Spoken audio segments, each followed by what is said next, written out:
Saludos, queridos patitos, tenemos aquí a Nacho Montes de Oca para hablar sobre Argentina, que en monográfico pues creo que amerita la situación que está sucediendo en el caso de Milei, la situación respecto de el jefe de Buenos Aires, criptomonedas, es una orgía de diversión. Bienvenido. ¿Qué tal? Buenas tardes. Sí, no es un país fácil de entender ni de vivir. Ciertamente las pasaron, ¿no?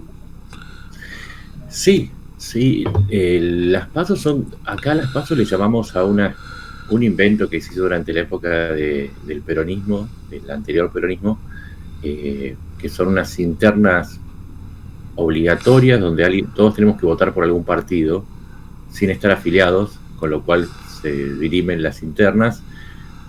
Pero funciona raro porque hay partidos que no presentan alternativas, entonces sencillamente son los candidatos.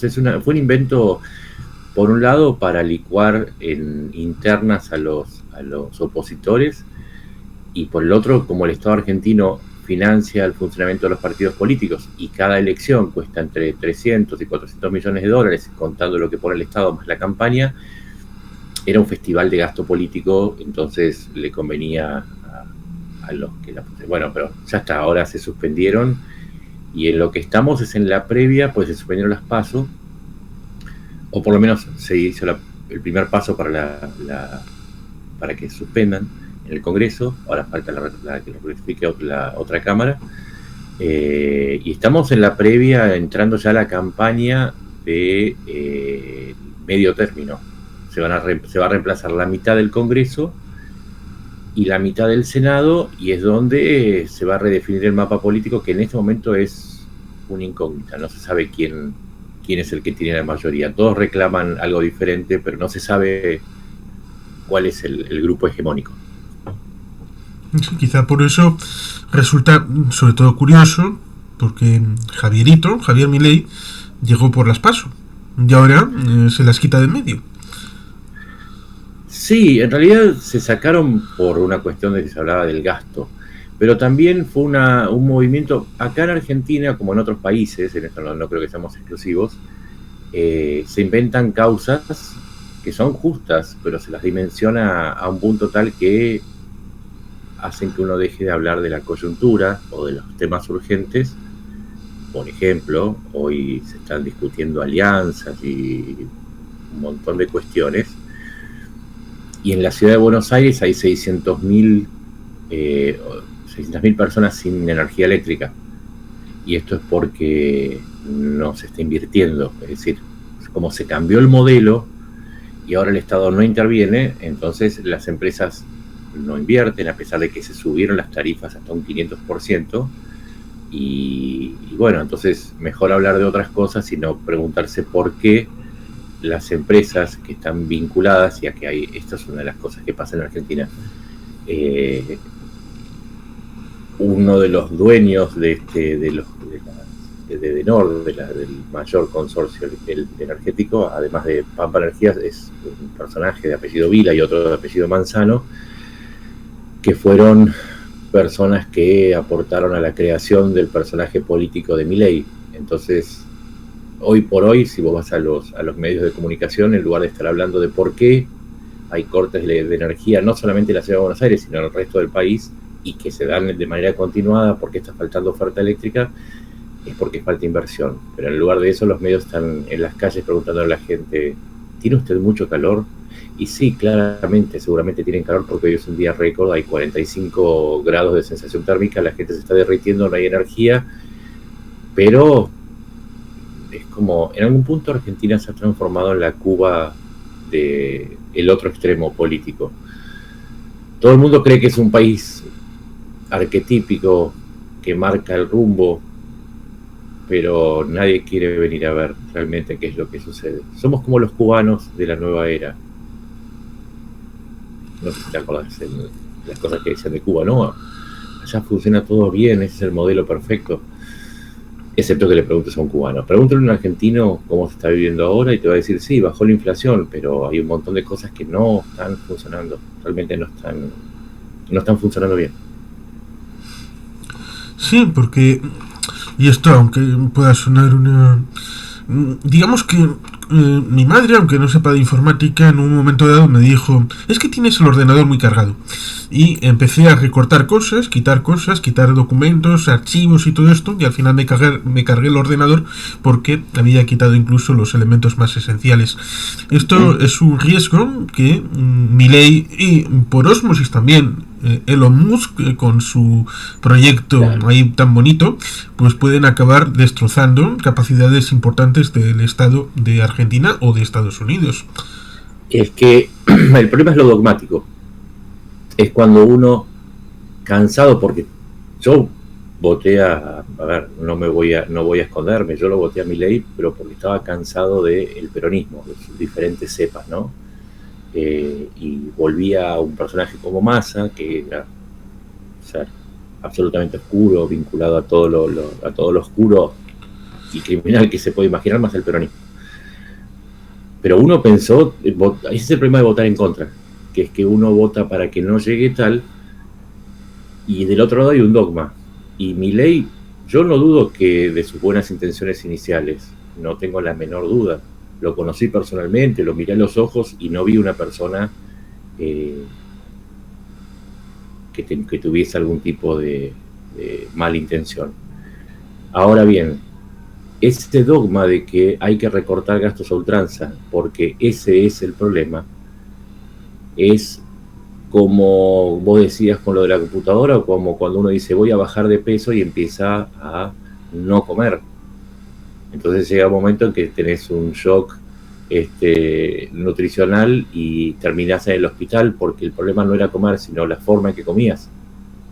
Y ahí está el problema de Milei, es que cree que el objetivo, que si bien es correcto, justifica cualquier método teórico y no está dándose cuenta que en la práctica ha encontrado un montón de refutaciones a su teoría. Por ejemplo, que el mercado era perfecto, que el Estado tenía que retirarse, que en última instancia la inflación respondía a la emisión, que siempre sí o sí responde a la inflación. Algo que cualquier estudiante de primer grado de economía sabe que no es así, y en la práctica queda claro. Por ejemplo, cuando subieron los barbijos de precio durante la pandemia, eso no respondía a la emisión, sino que era un problema de oferta y demanda. La inflación, cuando hay escasez o baja de la productividad, no tiene que ver con la emisión. En época de catástrofe suben los alimentos, eso no tiene que ver con la emisión, salvo que la catástrofe sea provocada por una erupción de máquinas de impresión de billetes. Entonces el problema de Milei es el mismo que tiene Musk, que por ejemplo, me acabo de enterar que puso en venta el departamento el edificio central del Departamento de Justicia y del FBI, un montón de edificios, pensando que era un gasto innecesario, pero claro, inclusive puso el edificio donde estaba trabajando, en venta el edificio donde estaba trabajando los que tenían que recortar gastos. Y ahí está el problema con los teóricos. Que en teoría, yo siempre les pongo ese ejemplo para entender qué es lo que pasa acá. En teoría, yo tengo un problema de baja estima y no consigo salir con ninguna mujer, entonces voy al gimnasio. Entonces el dogma es, te hace falta verte mejor. No, quizás el problema no sea ese, quizás sea una sumatoria de problemas, que no te ves bien, que no lees bien, que no estás en forma, que no tenés autoestima, que no tenés buen estilo, quizás tenés algo de misógino, quizás no sos una persona interesante, quizás pueden ser 1000 cosas. Bueno, los problemas económicos normalmente obedecen a una serie de factores.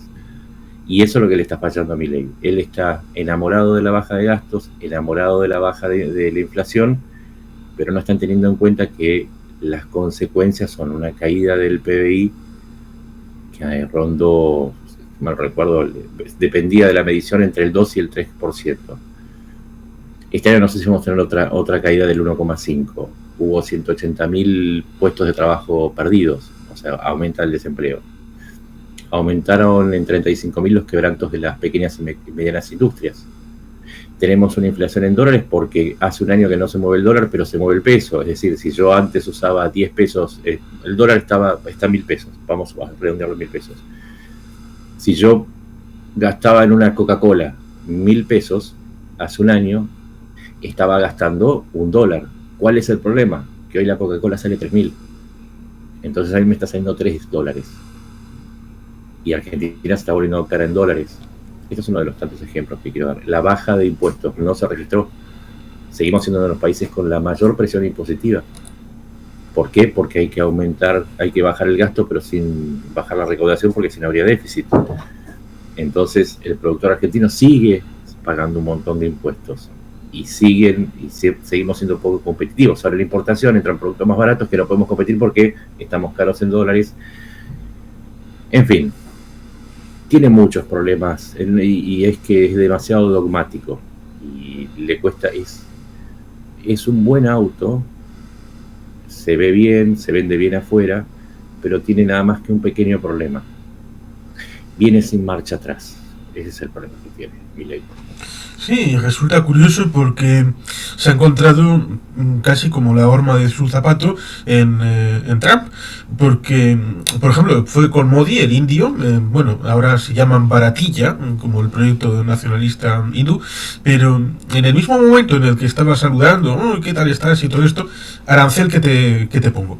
Y parecido ha pasado con Milei, con todo el esquema liberal, libertario y todo esto, la idea de libre comercio. Hola Javier, toma un arancel. Es que estás dando la clave, porque el problema de Milei no es económico, como el de Trump tampoco es económico, es un problema político. Es una ideología que propone salir de una crisis concentrando poder en una persona y estableciendo determinados dogmas que favorecen la figura de un líder carismático. Después entra la cuestión económica. La cuestión económica es el cómo, ¿sí? Por eso Trump puede decir lo contrario a Milei y no dejar de estar en la misma línea, porque lo que comparten es ese liderazgo y ese movimiento político de ruptura, disruptivo, pero esa es la verdadera identificación. Por eso Milei habla de bajar las regulaciones, mientras Trump habla de poner aranceles, que es una intervención brutal, casi te diría soviética, sobre el comercio exterior. ¿Qué otra intervención más dura que provocar semejante distorsión en el mercado por cuestiones políticas? Eso es contrario a lo que piensan los libertarios. Entonces, si no es eso y algo los une, el pegamento no tiene que ser buscado a la altura del libre comercio, sino a través de una concepción similar del mundo. Y a partir de ahí se puede entender por qué no es una contradicción que Trump le ponga aranceles y Milei no diga nada, porque el núcleo, que es la coincidencia política y de modelos ideológicos, permanece intacta. Y además también coincidieron en alguna otra cosa, como por ejemplo que Trump el 19 de enero de este año 2025 estaba promocionando una criptomoneda para ganar dinero y Milei, bueno, pues promociona una criptomoneda, bueno, ahí está la diferencia, para que ganaran dinero otros. No sé cómo se llamaba en España la película de Peter Sellers, que va a acá le decíamos La fiesta inolvidable. El Guateque. El Guateque. Bueno, el personaje de Peter Sellers era un hindú que intentaba parecerse a todos los que estaban en la fiesta. En realidad no era igual. En realidad imitaba todo. A lo largo de la película, todos los chistes que se hacen es porque él trata de imitar a los occidentales, siendo que él no era occidental.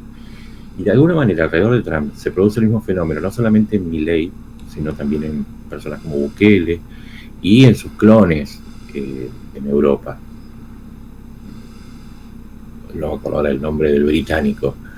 Nigel Farage, por parte de... Sí. O Abascal, e inclusive en ciertos momentos Meloni, tomando los mismos gestos, ¿sí? Casi formando un club de clones, que a veces yo no sé cuál es el original, ¿no? Porque a veces pareciera que Milei copia a Trump y a veces parece que Trump copia a Milei. Y están apareciendo un montón de imitadores. Y el problema está en la imitación, ¿sí? Porque, vamos a un ejemplo. Trump tiene sus motivos para salir de la OMS en el enfrentamiento con China, ya legendario, desde la primera presidencia. Milei se sale de la OMS. ¿Por qué? Por un efecto imitativo. Sí, y ciertamente hay que decir los argumentos porque en aquel momento con el tema de la pandemia habría sido más interesante, aunque seguramente fallido, el esfuerzo de haber metido a Taiwán, que había tenido un comportamiento ejemplar respecto de esa primera ola de la pandemia, en Claro. vez de simplemente evadir la batalla y quitarse del medio, que eso es cobarde. Sí, no, la OMS actuó pésimamente mal. De la misma manera que la ONU es un desastre con lo que hizo con Hamas en Gaza, siendo cómplice de Hamas. Ahora bien, la ONU no es UNRWA, ni la OMS es el COVID. Hay mucho más detrás. El problema está en que Argentina es un país que está en vías de desarrollo, y a veces no sé si está en vías de desarrollo, lo dudo. Creo que a veces sí, a veces no. Perdón. Y entonces necesita los programas de la Organización Mundial de la Salud. Por ejemplo, cuando fue la pandemia, gran parte de las vacunas llegaron por programas de la OMS, financiados por la OMS. Gran parte de los requerimientos de la pandemia, ni hablar de cuando se investiga, no sé, la gente quizás no sabe que la OMS también tiene redes de distribución de información. Por ejemplo, cuando se hablaba del ARN, había un repositorio dentro de la OMS con información básica para quienes quisieran investigar cómo trabajar sobre el ARN, para no entrar en detalles, y eso es la OMS también. La OMS también es vacunas contra el polio, o contra la malaria, o contra el dengue. Así como la ONU también es UNICEF y es la FAO con los programas de alimentación a las personas en zonas de catástrofe. Hay un montón de organismos que entran dentro de la ONU y la OMS. El problema está que hay algo que va más allá. Y esto es común en Milei y en Trump y en tantos otros, que es la idea de que para construir este liderazgo carismático se apela a una forma nueva de nacionalismo que rechaza el multilateralismo. Es decir, rechaza todos aquellos proyectos de control, regulación supranacionales que le imponen algún tipo de freno a su modelo de poder. Ahí está el problema. Ahí está el factor común.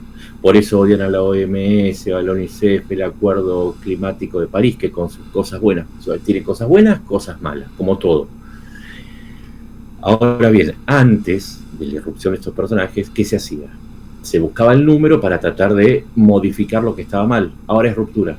No quiero nada que tenga que ver, y ahí se montan sobre una serie de discursos conspiralocos de un pretendido gobierno mundial que nos quiere hacer comer grillos y que nos quiere poner pechos a todos porque las políticas de género, que en realidad se basa en la Agenda 2030, que cuando uno va a la Agenda 2030 revisa los puntos principales, no hay nada de eso. Pero volviendo a lo que te decía, precisamente en ese camino sinuoso, conspiranoico y qué sé yo, de lo que se trata es de abolir todas las normas que permitan establecer determinado marco de convivencia y de regulación entre los países para tratar de resolver las disparidades. Y cierro con esto para que quede más claro. Quizás el cemento más fuerte entre los países sea el Estado de Derecho. Es el que dice, mi país empieza acá y el tuyo empieza a partir de esta línea, o sea, las fronteras. El Estado de Derecho es el que dice, vos no podés bombardear una zona llena de civiles, convenciones de Ginebra, de Viena, etcétera, etcétera, ni podés detener a un diplomático. Esas son reglas multilaterales. A eso se quiere combatir. Entonces, con esto entendés por qué Trump vota en contra de Rusia en la ONU, justamente con Israel, Corea del Norte y todos los países que buscan romper el Estado de Derecho de alguna manera u otra, o pretenden que el multilateralismo no los alcance en sus esferas de poder nacionales. Lo cual ciertamente resulta interesante porque vincula el pasado, el presente y el circo de tres pistas montado en la Casa Blanca, porque después de lo que sucedió, Zelensky vio las imágenes que había tenido con Javier Milei siendo borradas de todos los perfiles que tiene en redes sociales Javier Milei, y después después, como si fuera un perrito de Pavlov, ahí ha recibido su instrumento de alimento respecto de Estados Unidos, que le ha dicho, bien, bravo, ahora quieres esto. Y ciertamente resulta curioso porque Trump, en esa escena tan tradicional y típica que hemos visto en películas, series y en la historia, detrás tenía el fuego hogar y también un busto de Churchill. Churchill, que inventó el traje de sirena, que es un suite ahí, que servía para estar en casa, pero también para, en caso de un bombardeo, salir sin estar específicamente en pijama o en una situación difícil, y por tanto eso lo llevó a la Casa Blanca. Ese traje, lo mismo que Zelensky, llevó esa situación de ser como sus soldados, ser como los combatientes, como los civiles, que están en una situación que no es la normal, y eso evidentemente debe de visualizarse, y por eso Zelensky hace como Churchill. Pero lo de la Casa Blanca a Churchill no se lo hubieran hecho, eso creo que... No, pero ahí corren dos cosas en paralelo. Por un lado está la cuestión de las narrativas, ¿sí? Para que una narrativa sea exitosa tiene que cumplir una condición, o sea, tiene dos condiciones, o cumple una o cumple la otra. Tiene que ser verdadera o tiene que ser exitosamente falsa. Entonces, lo que está sucediendo es que está el nivel de fanatismo que se está elevando sobre las figuras, estas figuras carismáticas, que esto que vos contás, que por ejemplo, ir vestido así a la Casa Blanca también tiene que ver con que Zelensky, si averiguás un poco, porque esto era fácil de averiguar, él dijo, yo no me voy a vestir de otra manera porque estamos en combate. O sea, en tanto dure la invasión, yo estoy en combate. Y yo me he visto así porque mi gente me tiene que ver como un comandante. Entonces, a partir de ahí, por eso, esto es la verdad, ¿sí? No es mucho más complicado. O sea, y como vos decís, si vas a Churchill te das cuenta que es lo mismo. O sea, es un estado de guerra. Yo estoy comunicando que soy un líder de un país en guerra. Si no, tiene que ser exitosamente falsa. Entonces decir que es una falta de respeto, que fue para provocar, que fue para romper el protocolo, que esto porque estaba esnifado o lo que fuese, ¿sí? Entonces ahí empieza la cuestión exitosamente falsa, que tiene que ver con la creencia. Y eso nos conduce a la otra parte, que es quizás la más extendida y más fácil de percibir, que es cómo las narrativas se están montando sobre un fanatismo que está creando mundos aparte que son absolutamente impermeables a los hechos. Y voy a ponerte 2 o 3 ejemplos para que se entienda lo que estoy diciendo. Todos sabemos que la guerra empezó el 24 de febrero, después de una invasión anterior del 2014 por parte de Rusia a Ucrania. Es un hecho, es como el agua moja, después del día viene la noche, no sé, verdades absolutas, ¿no? Eso. No, pero en realidad dicen ellos, no, porque en realidad la expansión de la OTAN, y no hay nada, es que no hay nada, realmente no hay nada. Entonces tratan de torcer esa verdad indiscutible, que es que el agresor fue Rusia.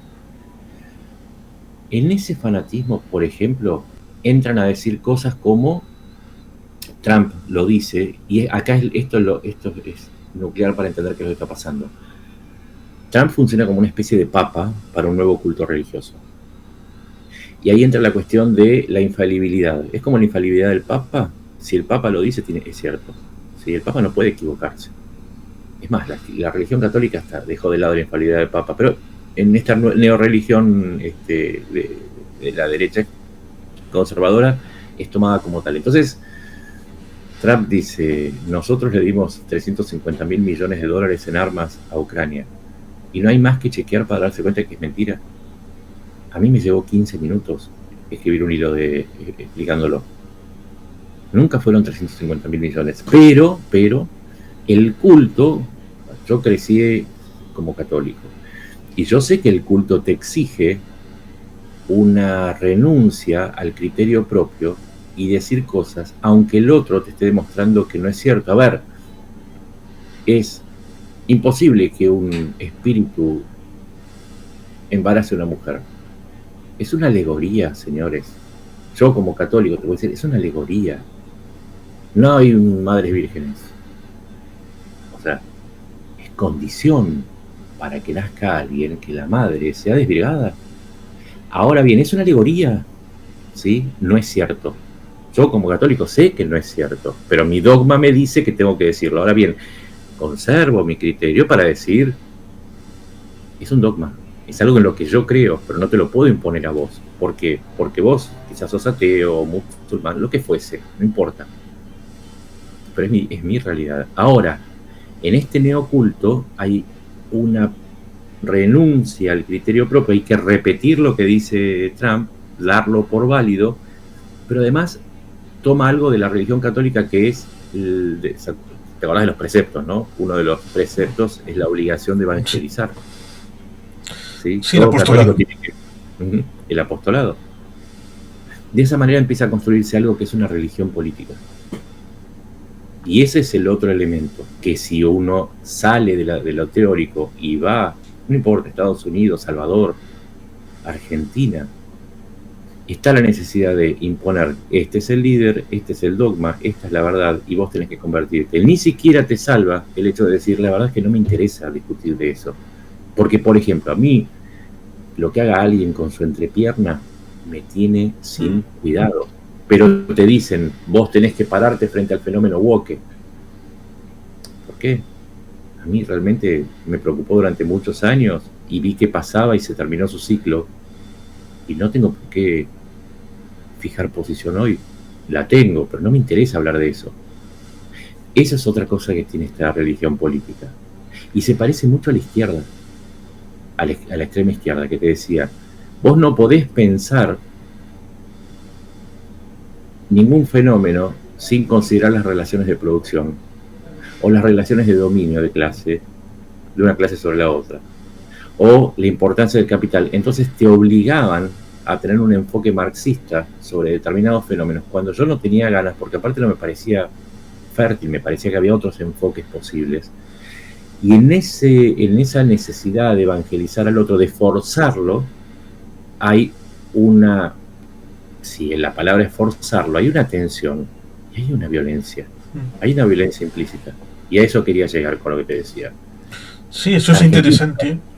Es violento, se está volviendo muy violento el panorama, sobre todo para las personas que renunciamos a la violencia porque consideramos que quizás por el hecho de ser seres humanos hay ciertos instintos que a partir de que uno abandona la niñez es casi obligatorio controlar. Entre ellos están las pulsiones violentas. No sé, me parece muy inmaduro y a veces me cuesta. Sí, es cierto, porque digamos que sería una secta religioso-política, y por no citar casos de, creo que fue Jamaica en el año 78, o un yogi en la zona de Oregón en los años 80, pero lo más conocido tal vez sea Waco, la secta de los Davidianos en 1993, ahí con la lucha contra la ATF y contra el FBI, que fue un marrón contra Janet Reno, que acababa de entrar, como quien dice, en funciones y se encontró con aquello. ¿Qué otra muestra de falta de criterio, de abandono de la decisión personal, que cuando Jim Jones les dijo tomen el jugo y más de 900 personas terminaron muertas? Y es que no se murieron todas en un instante, veían que se iban muriendo y seguían tomando. Esto es lo que cuentan los sobrevivientes, pero porque el líder lo había ordenado. O, si querés, esta secta que decía que murieron en Los Ángeles 27 personas, que decían que venía un cometa y que tenían que estar muertos para poder abandonar la prisión del cuerpo físico, y entonces se mataron en todos. Ese abandono, esas señales que se fueron dando hoy son muy fuertes. Es más, yo diría que hablando de Zelensky y el Salón Oval, esa violencia que la que estamos hablando se nota mucho más cuando la secta en la exigencia se transforma en perversión política. Hace un rato yo bloqueé a un par porque es una cuestión de principios, explicando que cuando Estados Unidos deja de darle información de inteligencia a Ucrania, lo que va a provocar es muchas muertes civiles, porque hay una alerta temprana para los lanzamientos de misiles que terminan impactando en las casas de los ucranianos, en las escuelas o en los hospitales, y que este abandono el dejar de darle información a Ucrania implicaba muertes civiles. Y algunos decían, está bien, es una buena forma de negociar. Ahí te das cuenta por qué se perdió la lección histórica, pasó el tiempo y se fue borrando la lección histórica de lo que fue el nazismo. El nazismo creía que estaba bien acabar con razas enteras, con grupos políticos enteros. Creían que estaba bien porque era razonable. Hannah Arendt lo explica muy bien, ¿no? Esto, cuando describe a Eichmann. El origen del mal. Exacto. Y están haciendo exactamente lo mismo, diciendo, bueno, con esto Zelensky se va a ver obligado. ¿Y qué diferencia a los trampistas de los iraníes o los partidarios de Hamas? Que dicen, con esto, y la famosa razón utilitaria de Adorno y Horkheimer, que dicen, bueno, después de todo se trata de un juego de poder, y es ahí, y por qué usé la palabra perverso. El perverso no siente empatía por el otro. Para el perverso, el otro es un objeto, ¿sí? Es un objeto de su entramado, es un objeto externo de su entramado mental. No siente empatía porque no ve un sujeto sintiente en el otro lugar. Y hoy el trumpismo está igual que el estalinismo en el pasado, o el castrismo, que decía, bueno, una bomba, mató a 30 personas, o el ETA, la ETA, una bomba. El objetivo político, te voy a explicar por qué, y vos veías que una familia quedaba hecha pelota. Eso está volviendo con el trumpismo. ¿Van a matar a ucranianos? Bueno, tenés que analizarlo desde el punto de vista del realismo y de la realpolitik. No, te estoy diciendo que una familia como la tuya va a ser asesinada, hoy está viva, va a ser asesinada por misiles y drones.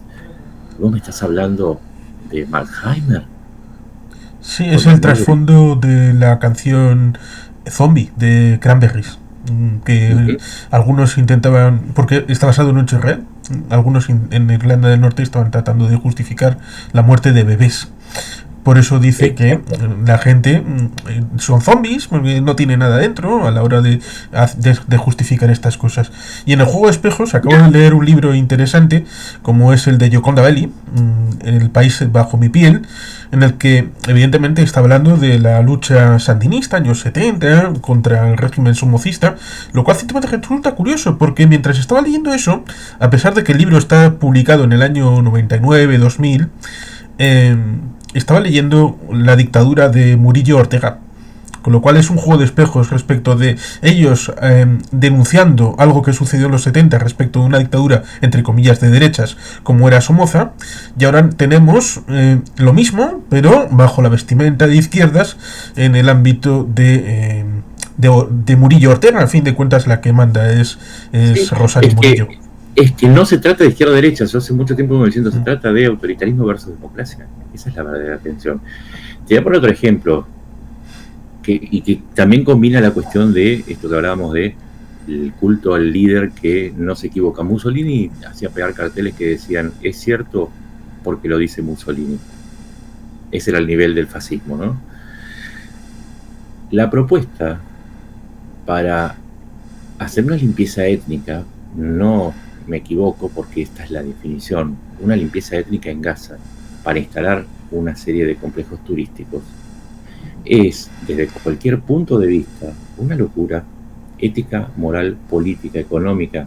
Es que no tiene absolutamente ningún punto donde aferrarse. Es una absoluta locura, pero además implica que vos vas a sacar a 2 millones de personas, las vas a mandar a otro lado, no sabes en qué condiciones, pero además gente que sabes que está en gran parte armada, y con lo cual la sola propuesta de sacarlos implica una violencia llevada a proporciones inmensas, porque Israel entró en Gaza y todavía no pudo derrotar a Hamas.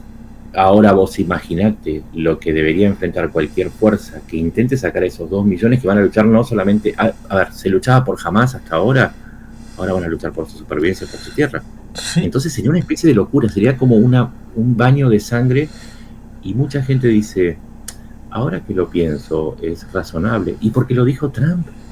Y es lo mismo, volviendo al principio de lo que decíamos, hay que recortar este programa porque trae mucho gasto. ¿Y qué es? Investigaciones sobre el cáncer. ¿Y para qué queremos eso que se ocupen los privados? ¿Entendés que también se trata de convertir en objetos a las personas?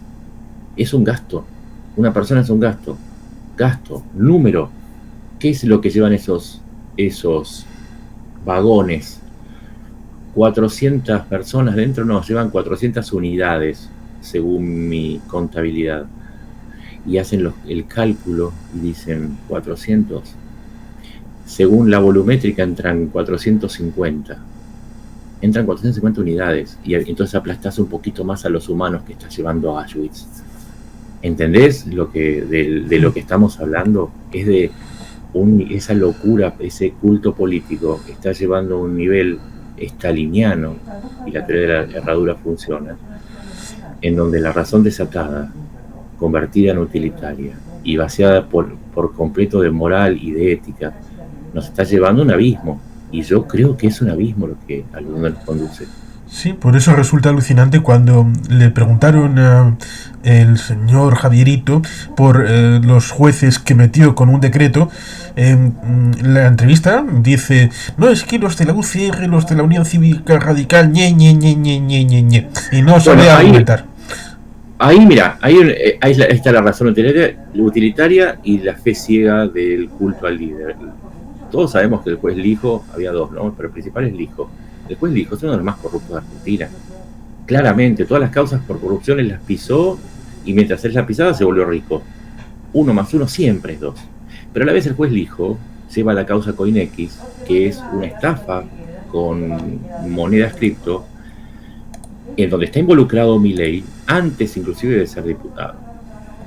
Ahí es la tercera vez que cae en una estafa, que participa en una estafa cripto con la de Libra, la última. Entonces vos ahí decís, pero entonces, ¿cómo podés justificar semejante acto? No importa, el líder tiene razón.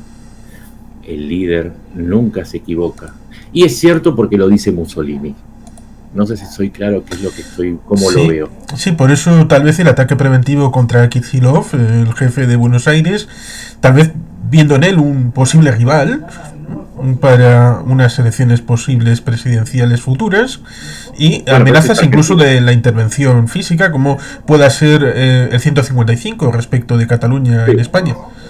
Pero no va a intervenir porque son socios, porque también el hijo es un juez de Cristina Kirchner.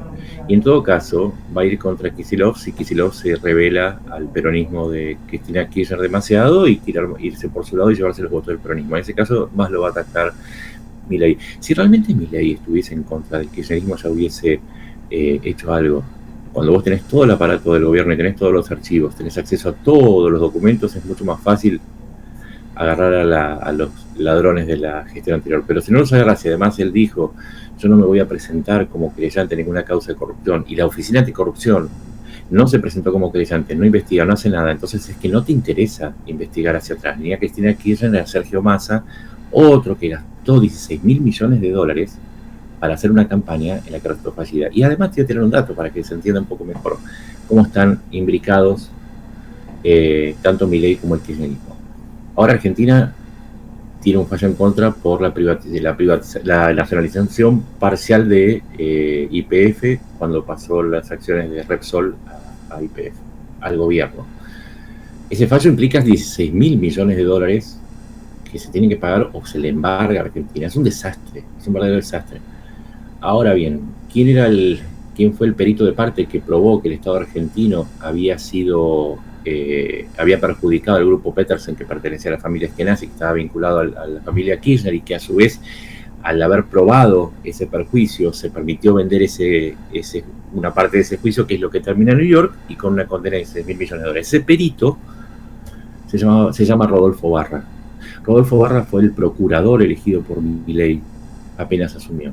De todos los abogados que tenía, eligió aquel que empezó a perjudicar a la Argentina y que hoy hace que tengamos que pagar 6.000 millones de dólares. ¿Quién hizo la nacionalización parcial? Kicillof. Es decir, están todos metidos en la misma salsa.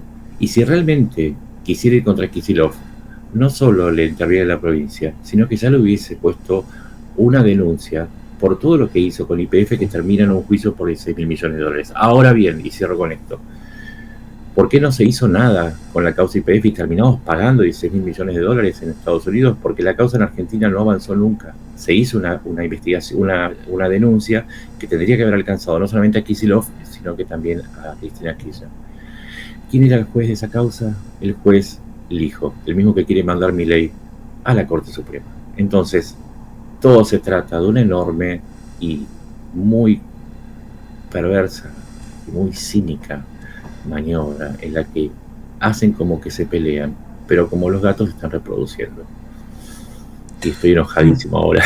Sí, ya lo siento, pero ciertamente entonces sería una obra de teatro, ¿no? Con trampantojos, la presentación de todo esto, incluso tal vez esa relación de tensión entre el sector de Patricia Bullrich con Macri en el partido respecto a si aliarse o no con Milei para las elecciones de medio término.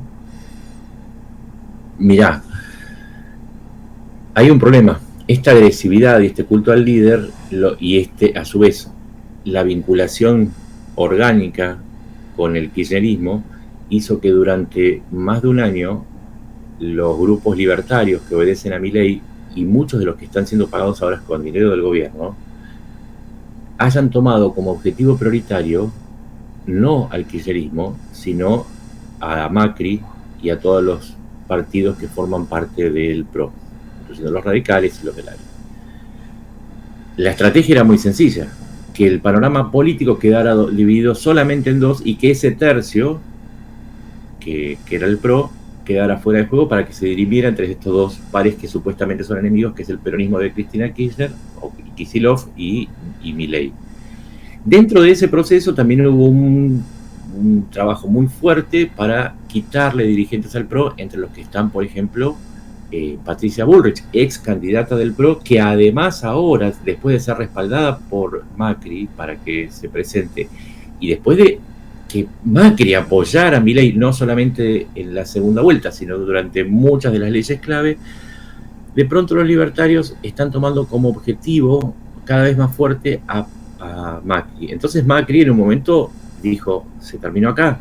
O sea, vos querés acabar con nuestro movimiento político, entonces no nos pidas ayuda. Y ahora lo que va a suceder es que en estas elecciones de medio término se va a dirimir esto que te decía al principio de que está todo muy confuso. Vamos a ver si existen esos tres tercios. El tercio de Milei, 30% primera vuelta.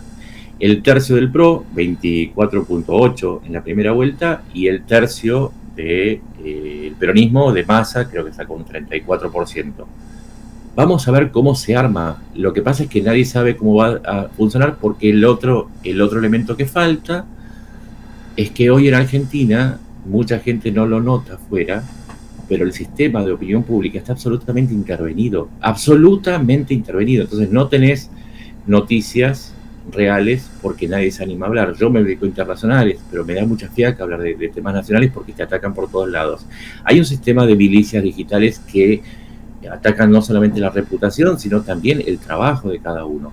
Hay un periodismo oficialista financiado no con pauta oficial, sino con pauta de las empresas que maneja el Estado, como YPF, por ejemplo, o los bancos en manos del Estado, que hacen que aparezca una especie de mundo ficcionado, en donde, por ejemplo, te dicen que la inflación es del 1,2% y en la vida real yo te puedo asegurar que todo sube mucho más del 5 o 10%. Dicho sea de paso, el que maneja las estadísticas es el mismo que manejaba las estadísticas en el anterior gobierno, que es famoso por ser un gran dibujante de números. A ese lo dejaron. Entonces vivimos en un mundo ficcionado, por eso te decía, somos como una especie de Cuba, pero del otro lado. Muchos dicen, no, Argentina es un milagro, es increíble lo que está sucediendo en Argentina, pero sí, es increíble, porque no lo van a poder, no tienen por qué creerlo. Vengan acá, intenten vivir un mes, 2 meses, y ahí se van a dar cuenta que Argentina sigue con la misma crisis, y no es culpa de Milei, la culpa es de los que no generan suficiente masa crítica y no abandonan esa idea de ser borregos y siguen quejándose, pero en silencio y bien calladitos, cosa que no se note. No me incluyo, si no estaría hablando. Sí, veo el lema de turismo, Argentina, ven y cuéntalo. podría hacer Claro, furor. Pero mira, alguien que no fue en 12 años fue el Papa Francisco, que no volvió por Argentina siendo padre supremo de la Iglesia Católica, lo cual resulta curioso porque estamos en una situación complicada en la que tampoco se sabe, no solamente la estadística de Argentina, sino cómo está de salud el Santo Padre. lo que pasa es que al Papa Francisco, como todo argentino en este tiempo, le pasaron dos cosas. La primera, una conversión demasiado rara, porque antes era muy crítico, por ejemplo, los Kirchner. De hecho, en uno de los Te Deum, que son esas ceremonias que se hacen los días de las fiestas patrias, se hace una homilía frente al presidente y le ha dado con todo a Néstor Kirchner. Pero de pronto subió Cristina Kirchner y cada vez que iba sonreía, y cada dirigente de Cristina Kirchner era una cosa de que se deshacían elogios y recibía hasta la tercera, cuarta y quinta línea. Ahora, cuando iba alguien opositor, la cara de traste se le notaba. Esa es una de las cosas. Y la segunda, ¿por qué no viene? Porque queda claro que Argentina, por eso decía, hay que estar acá para vivirlo, ¿eh? Argentina se ha vuelto un lugar muy tóxico. Si el Papa decidiera pasar por una calle, no podría evitar expresiones de repudio y hasta ataques. ¿Por qué? Porque acá todo es blanco y negro.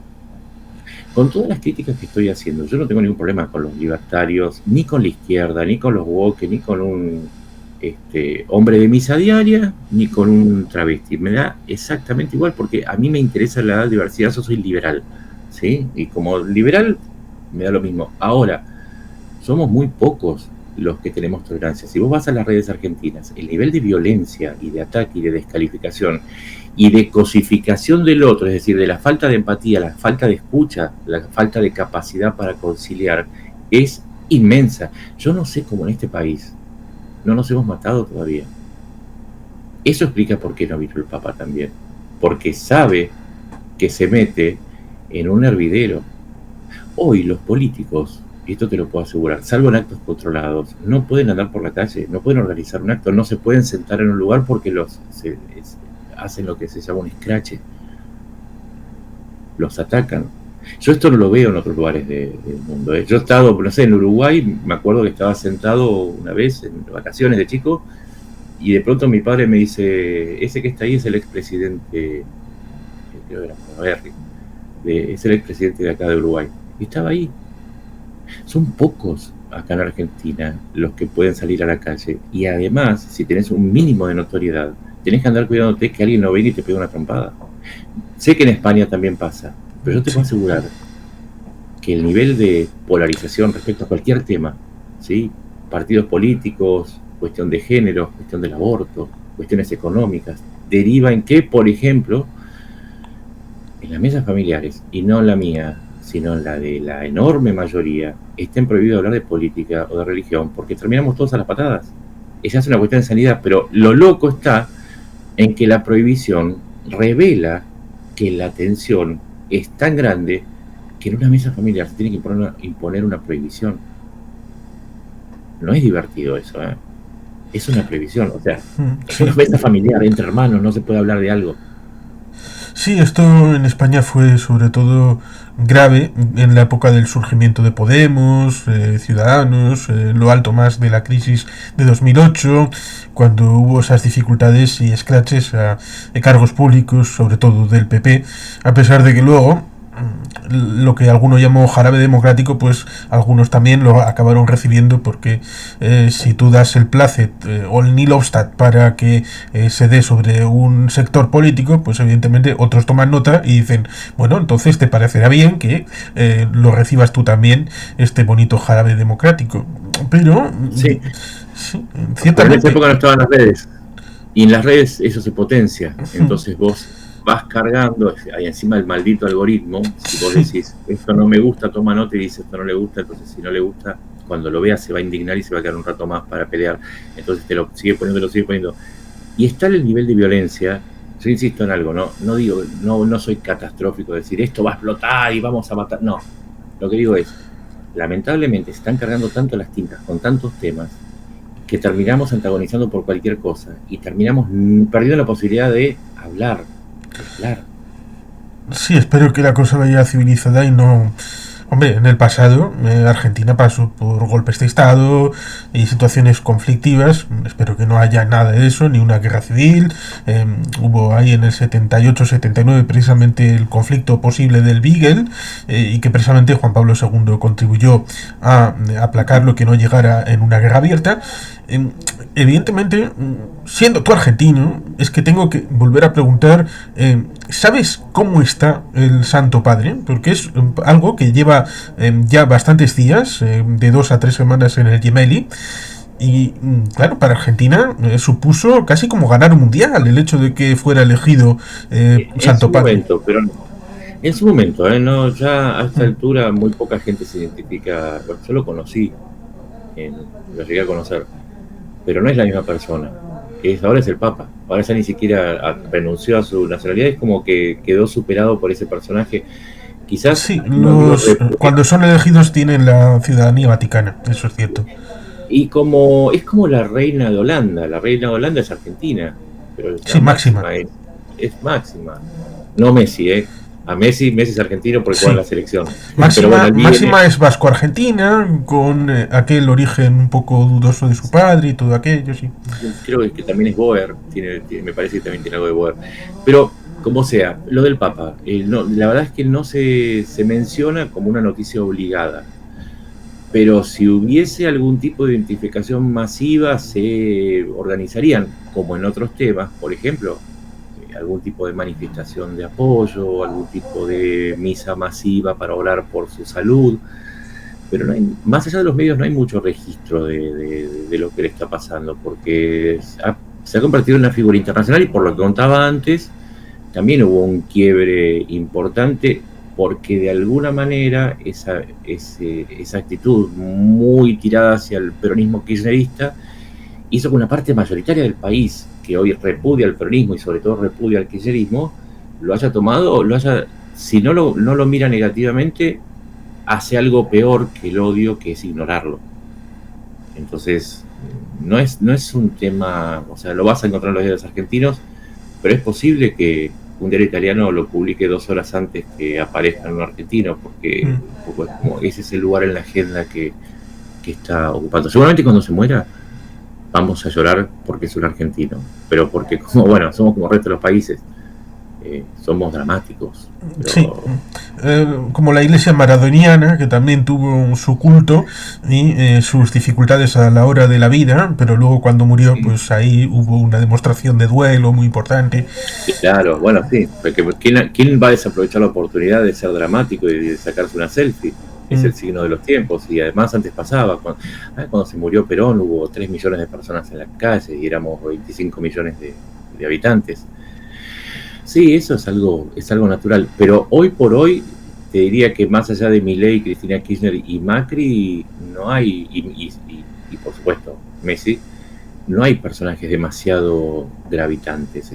Estamos en un momento raro de Argentina, donde estamos en una ciénaga, como en todo momento de cambio, como en todo momento de crisis, y además es esta cosa que te decía, ¿no? Está todo tan polarizado que todos nos hemos convertido en sommeliers de personas. Entonces todos pasan por un filtro. Ya no pasa ni siquiera por el filtro de si es lo correcto, ¿no? Y ya no es el me gusta la música que hace, o me gusta cómo actúa, o me gustan las medidas que propone, o simplemente me gusta. Ahora todo pasa por, y esto ayuda mucho a las redes, vamos a ver el archivo. ¿Qué dijo? ¿Qué no dijo? ¿Cuál fue su postura respecto a el aborto, al conflicto de Ucrania, al conflicto con Israel? ¿Cuánto gana? ¿Con quién se casó? Y nos hemos convertido somos demasiados jueces. Hablo de Argentina, no sé cómo funciona en otros países. Demasiados jueces, y somos más jueces que acusados. Y ahí está el problema. Que no alcanzan las condenas, entonces terminamos todos insatisfechos.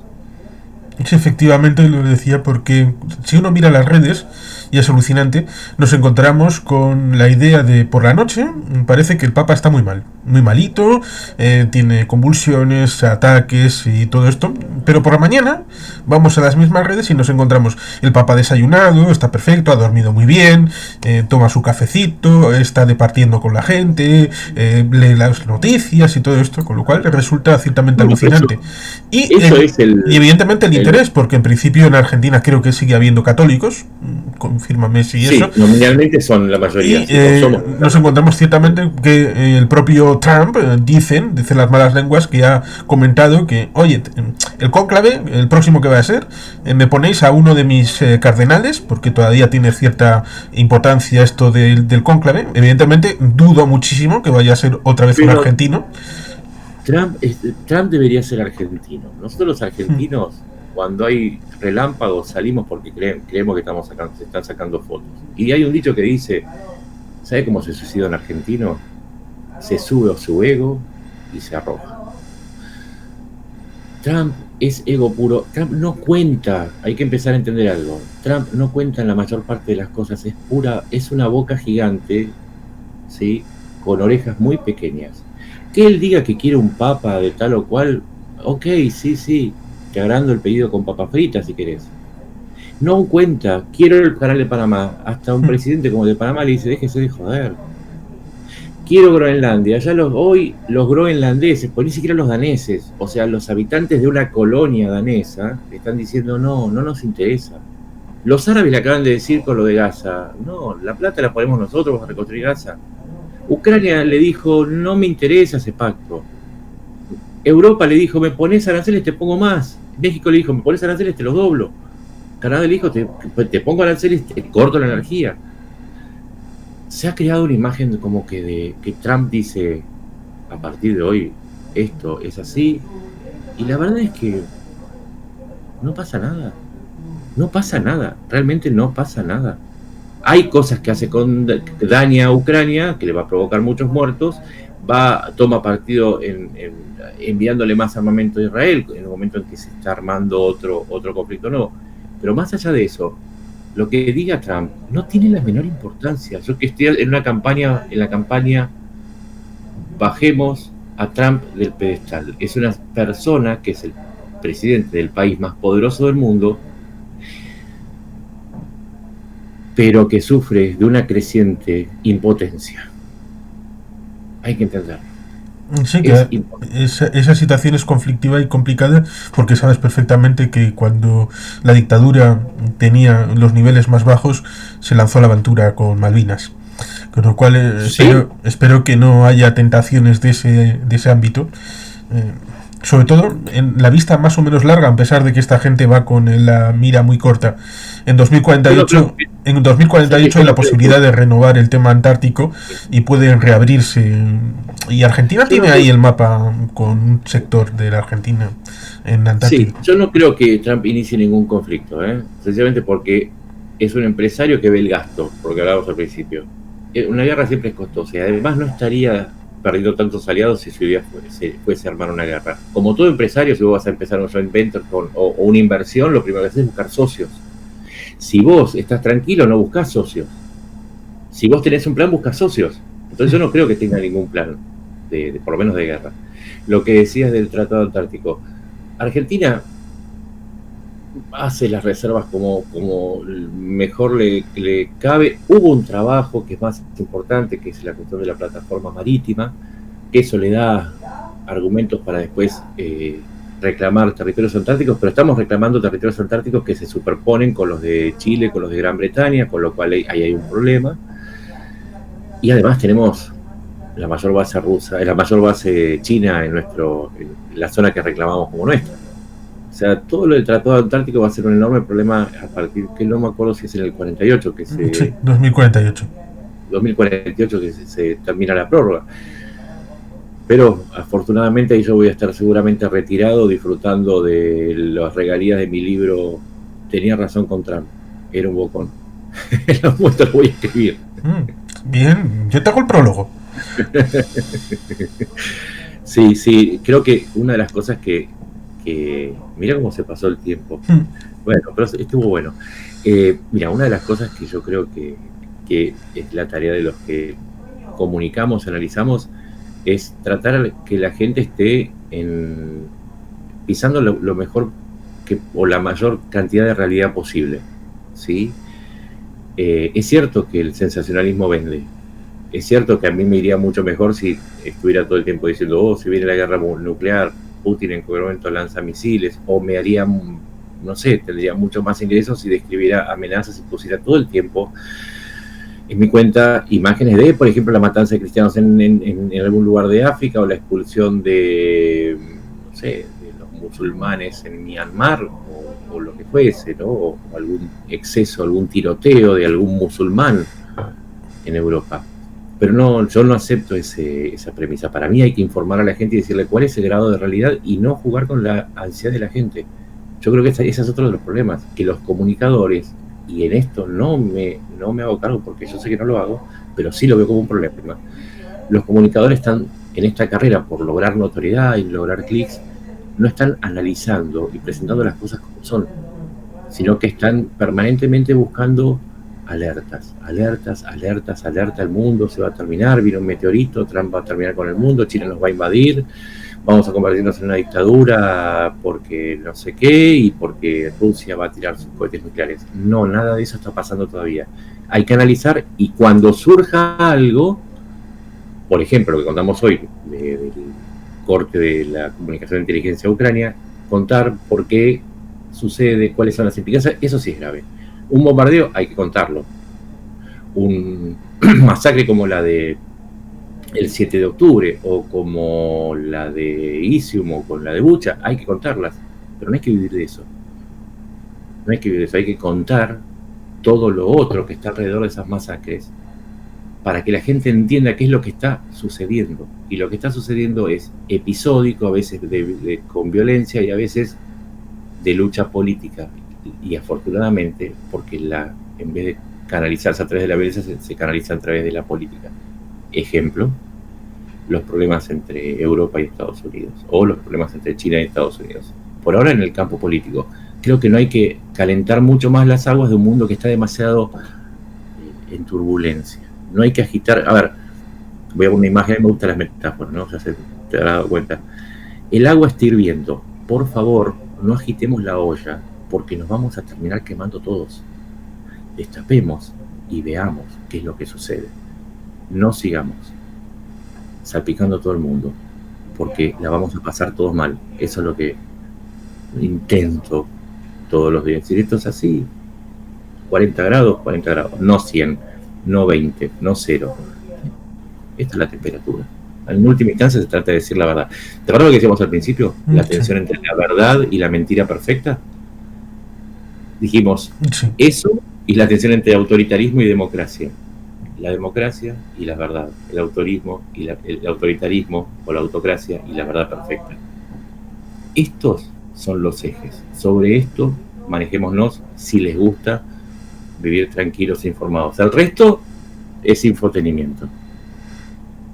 Sí, efectivamente. Como cierre, no sé si te iría mejor o peor yéndote con Boca River y hablando frente a frente a los barras bravas o lo que estás haciendo e informando de técnicamente qué es la realidad, qué es lo que un buen comunicador debe hacer. Y me bien, ¿sabes cómo me va bien? Mucha gente no entiende que el peor y el mejor juez es la almohada. Yo puedo tener muchos seguidores. Ahora, si la almohada me dice, sos un mentiroso, sos un manipulador, y estás del lado de los que no hacen las cosas correctamente, o de la gente que mata. Sospecho que eso no te lo ha dicho nunca. Es que eso, si alguna vez me equivoco, la almohada, yo siempre digo a mis hijos, ¿no? Recién mi hija me decía, no, porque tal persona me dijo que era tal. ¿Y vos sos tal? No. Entonces, ese es el juicio de la almohada. Es vivir tranquilo. Ahora, si no tengo dinero suficiente o no me puedo ir de vacaciones hace 6 años ya, porque no me alcanza el dinero, es posiblemente porque me esté yendo bien. Porque irme de vacaciones a un lugar con dinero que no merezco, la verdad que no me parecen vacaciones, me parece un escape. Me quedo de vacaciones, no me quiero escapar nunca. Por eso hace 6 años que no puedo. Bien, pues ciertamente hemos hecho una visión, salvo que quieras decir algún otro elemento que se nos haya escapado de No, Argentina. que es o un de gusto, Argentina. que es un gusto charlar Mm, con vos. Habíamos pautado 40 minutos, llevamos 1 hora 05, mm. pero es un gusto. Es un gusto siempre, siempre nos quedamos charlando un rato más porque me siento muy cómodo hablando con vos. Pues ciertamente me alegro de ser honrado con ese bonito concepto. Lo mismo digo. Y bueno, pues seguramente con alguna otra temática, el mundo es muy complejo, pues volveremos. Cuando me invites, yo vuelvo. Dale. Pues muchas gracias. Un abrazo muy grande y gracias a todos.